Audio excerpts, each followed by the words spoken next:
Hi there, this is Mary Hashmi and I hope you are doing well. So, if you have been watching my videos, you would know that I talk about developmental trauma and my struggles with it and how I have been learning to heal through it and how am I working on myself. I've started a new series of morning vlogs of sharing my own mindful routine, very simple one, which I have been following through for my physical anxiety and anxiety disorder, and it has been helping me to keep myself composed and with my sleep as well, which is very important.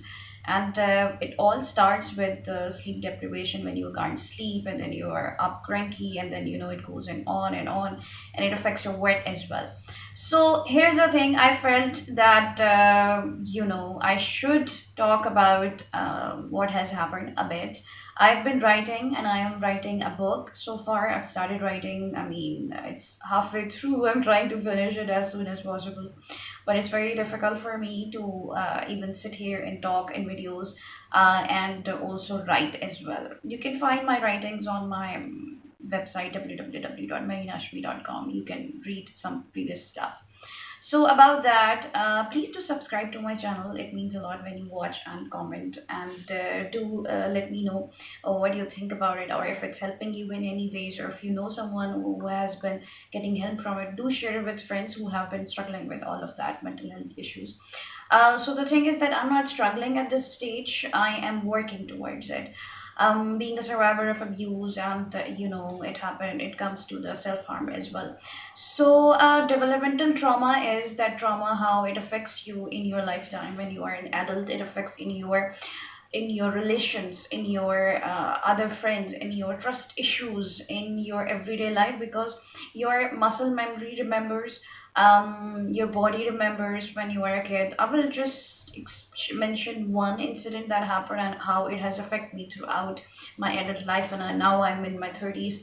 So when I was around 3 years old, I had this incident of height. Somebody tried to throw me from fourth floor, and my whole entire life I had these nightmares that I'm falling from a highest tower which is higher than the clouds, and I was falling from the building, or I'm standing on the top of a building, and then it's deteriorating and starts falling and turning into rubbles. So that has affected me so badly that it has affected me throughout my entire life. I was scared of flights, I was scared of stairs, I was always clumsy when I was going somewhere high. I once had a panic attack in front of other people when I was trying to, convince myself to go higher and climb the stairs and go to the roof and enjoy the view, but I could not do that.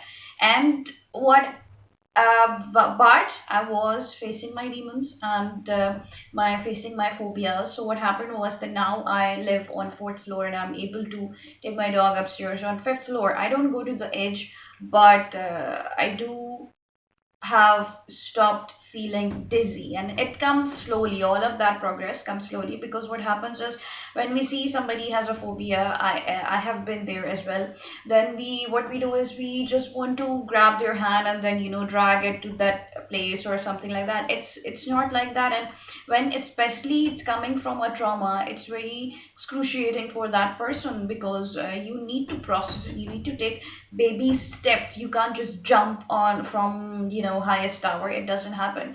I have tried bungee jumping to cure it, but it has always ended in nightmares and severe nightmares, that when I was sleeping, then I used to shiver and fall and wake up with a jerk, and I was not able to sleep. But during this lockdown and this pandemic, I also got a break from social life and from dealing with people and from working on a lot of things. And I worked more than ever on myself, and these are the times when I am alone and there is no human around. Physically, it's just my dog and me. I don't have any guests or any, my team is not working from home, but they're not coming to my place because I work from here. And it has been complete isolation, and I have learned to work through my insomnia, my sleep deprivation, my phobias and my traumas. Not phobias, I wouldn't say that, but it's a trauma. When something bad happens to you, what happens is it stays in your memory unless you face it, you resolve it, and then you move on after that. You can't just close a cupboard without organizing it and just move on. So there are a lot of people who are in, I'm just sharing this one example, there are a lot of people who are in abusive relationships, whether it's a spouse, it's a parent, it's a narcissist mother, it's a child, it's a man also. Men also suffer a lot in abusive relationships. It's not based on one gender. It's based on several people from several backgrounds, several localities, several genders, different ages, teenagers, children. There are a lot of people who are going through that. And what happens is, socially, what we do is we always try to tame the person who is already being abused. We always tell them to forgive the abusers or move on, or the person in power. We always take their side. We don't stand by the person who is suffering through their entire life because of someone is in power or getting bullied. We don't do that, and it should be the other way around, because it's not fair. A person who's suffering throughout doesn't have to suffer. They don't have to suffer their entire life, because you don't get nothing out of it, and life is a very precious thing. It's very short. We all have a right to live for ourselves, not in a selfish way, but in a good way. We all deserve to love ourselves. We all deserve to work on ourselves and say no to these abusive relationships, because the person in power, it's very difficult to convince them. And when they have support, because everybody else is also scared of them, so they get most of the support, but it's not the real support. It's the power game, basically.